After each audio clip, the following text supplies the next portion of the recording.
Google last June introduced a new set of metrics that they wanted to measure inside of websites. And they call that the core web vitals. But the core web vitals are really important because they're not tracking page load time. They're tracking perceived page load time. That 1 second did not affect user experience, but it affected the way that the algorithms viewed the site, and then they changed the way that they were sending traffic to it. And that was enough to ruin the business. The fastest runner in the world is Usain Bolt, who holds the world record in the 100-yard dash at 9.58 seconds. The second fastest human on earth is Tyson Gay, whose record is 9.69 seconds, about 1/10 of a second slower than Usain Bolt. In track and field, 1/10 of a second can mean the difference between winning or losing. The same is true for the speed of your website. A fraction of a second can make a big difference to your revenue. Yes, just a fraction of a second can be significant, especially with what's going to happen in 78 days from today. Because on May 1st, the rules of the online game are changing. If you know about those rules and you are about to do something about it, you can profit financially. One company that you will hear about almost went bankrupt because of a 1 second decrease in speed, whilst another that increased their speed by just 1 second on their website was able to scale over 500% in just 6 weeks. All because the website was a single second faster with their page speed. Based on what I have researched, there's only one person in the world that knows what you can do right now. He's from Wales in the UK. He's a fellow Genius Network member. He is here today. His name is Dan Wilkinson. Now, Dan's not a speaker, but he's going to give you a 10-minute talk to help you understand why your website page speed is so important and what's going to happen in just 78 days from today. Dan made his first discovery into the importance of page speed because of an event that happened on July 9th, 2018. Wait until you hear what happened on that day. Since that day, Dan has helped well over 300 businesses and individuals with blazing fast page speed, and time after time, again, watched as their income increased. Today, you'll know how you can do it too.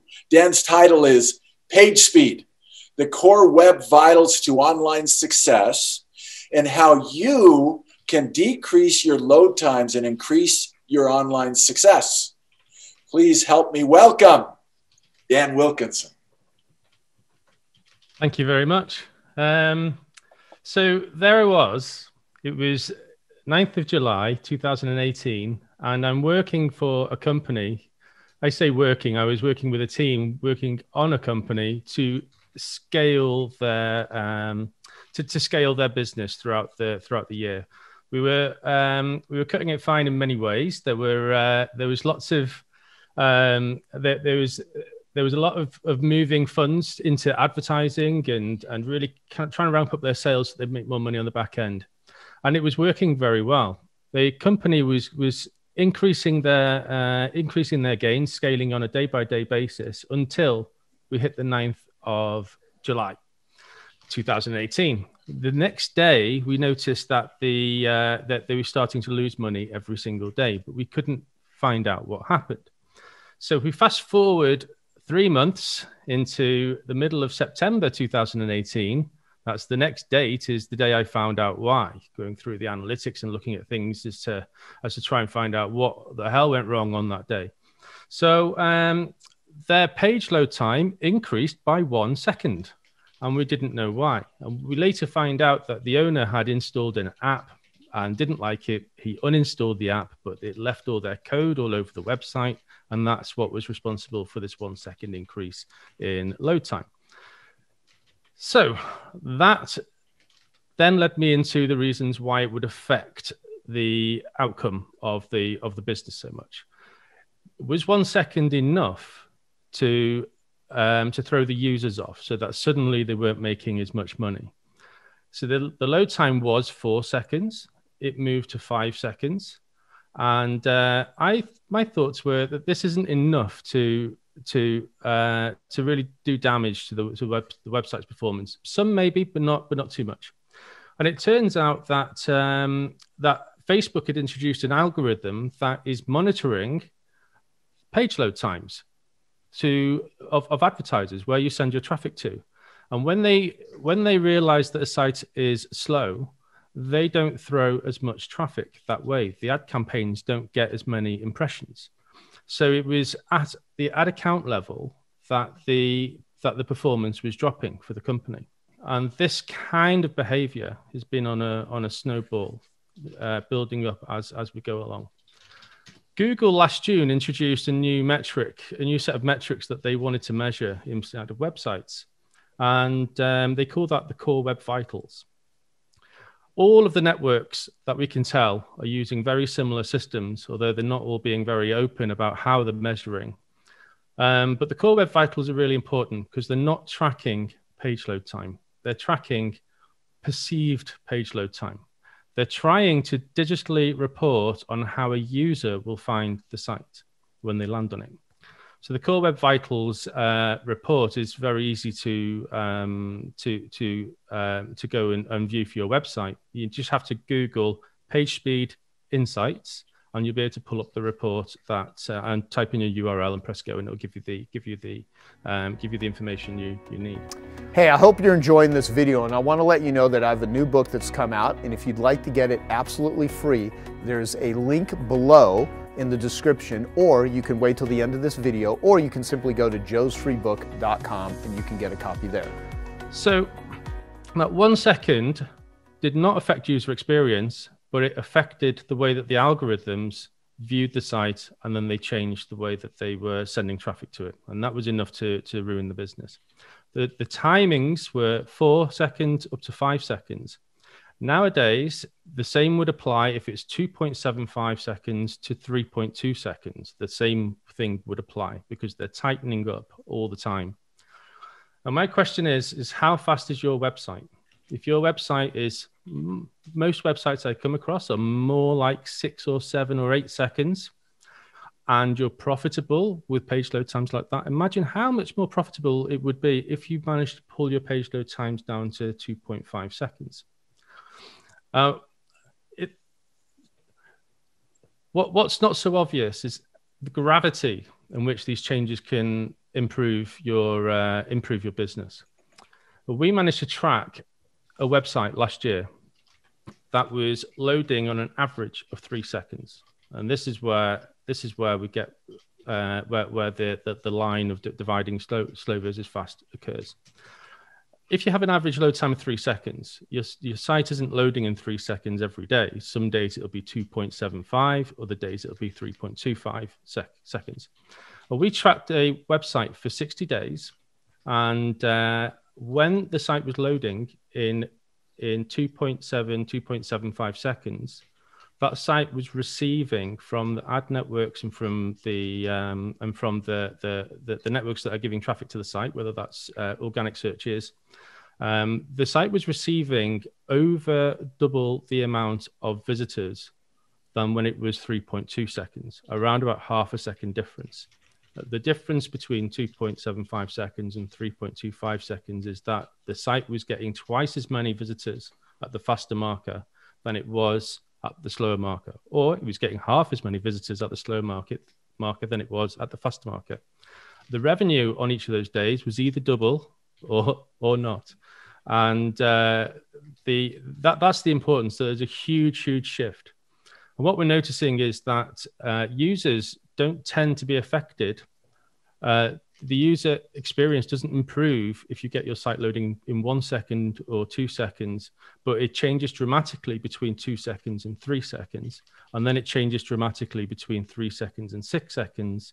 And then after 6 seconds, it tends to stay the same. So when you can get your website to 2.75 seconds, the algorithms respond with a push with impressions. That you can make a lot more money by being in that position.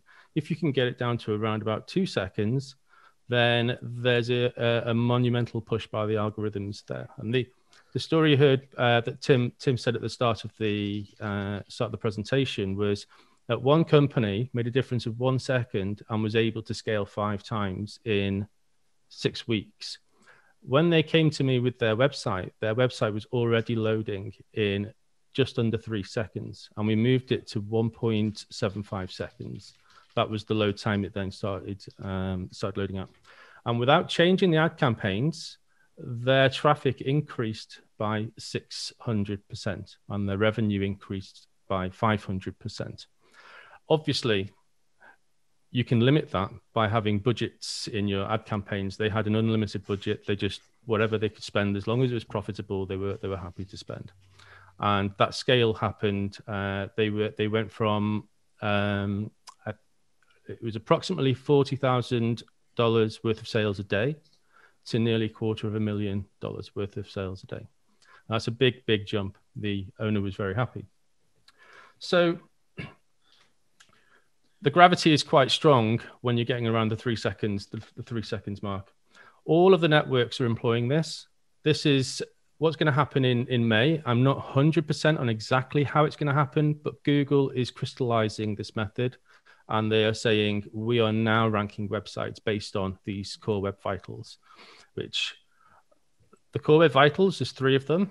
And you cannot pass them all unless your site is very fast. One is that you have to have the content on the page loaded very quickly, things like the visuals, images, anything that's above the fold, anything that you can see on the screen as the page loads. You're not allowed to have things shifting around and moving on the page. Everything has to be in place. And your browser has to stop its activity relatively soon to allow the user to use that site without too much jank or jittery movement, things like that. So those are the 3 things that Google are bringing in at the moment that they're going to be ranking in. I imagine they're going to be shortening I imagine they'll be tightening up on what they expect fast should look like and get us to go faster and faster. And they might even start bringing in more metrics as we go along. So that's what's coming this year. And it's going to be very much a case of 95% is going to lose out. And the 5% that can be on that side of the line are going to win big. If they penalize 95% of the websites out there because they're just simply not fast enough, they've still got 100% of impressions to dish out, and it's the faster sites that get them. And I can only imagine that the double, going from 3.25 to 2.75, doubling your impressions, I can imagine that will turn into triple or even quadruple as we go through this process with the networks. So online success is going to depend on you being not just fast, but you need to be the fastest in your industry, where your competitors, the people that are showing up in the same searches alongside of you, or the people targeting the same audiences. It's about the speed, and it's about delivering a stable site. You've got to be the fastest. If you're using a cloud platform like Shopify or I suppose Entreport's a form of a cloud-like platform. WordPress, often you have to host yourself in your own hosting environments and things like that. So there's a lot to play in. When you're using a cloud platform like Shopify, they put a tremendous amount of effort into making sure that they're loading fast, which is strange because every Shopify site's slow. But there's something you can put in between, which is Cloudflare. Cloudflare, I like Cloudflare a lot. It's really, really good. And Cloudflare is not the typical content delivery network. And by content delivery network, I mean that they host the files and deliver them to the user somewhere on the grid. Cloudflare is a DNS bridge. And what I mean by that is that when you click on the link as a user, you're passing straight through Cloudflare like it's a bridge on the road to the site files, and they're able to drop the files in the stream at that point. And that's why Cloudflare is so fast. Also, they have the fastest DNS resolution. They're the fastest DNS resolution company in the world right now too. So just by putting Cloudflare in, as simple as changing your name servers to point it at them, and then they can route the traffic through to the site. That helps speed things up a lot. I find that the web developers and coders, they can kind of have a stereotype. And one of those is the moment that they realize I'm a marketer and not my coding skills are nowhere near to their level because it's not my first trade, is that I can't be taken seriously. So I always like to really kind of go, this is what we're doing, and push the first thing through. When they see the results, it's amazement. I get the same results, the same response every time. But yeah, I was going to do a handout for with basically an instruction sheet that you can pass to developers, but it started turning into there's way too many steps involved, and I think that just maybe a video would be a better way to do that, a demonstration. But basically things like chat.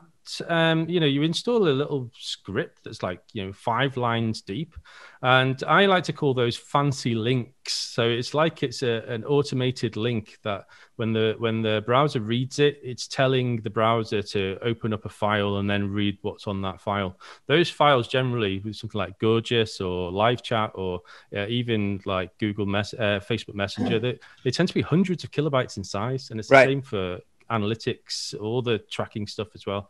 So I just like to take them out of the loading process and load them at the end.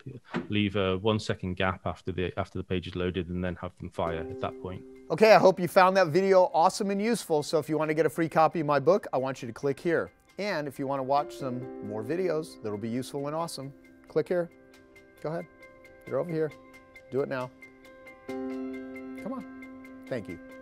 Watch them.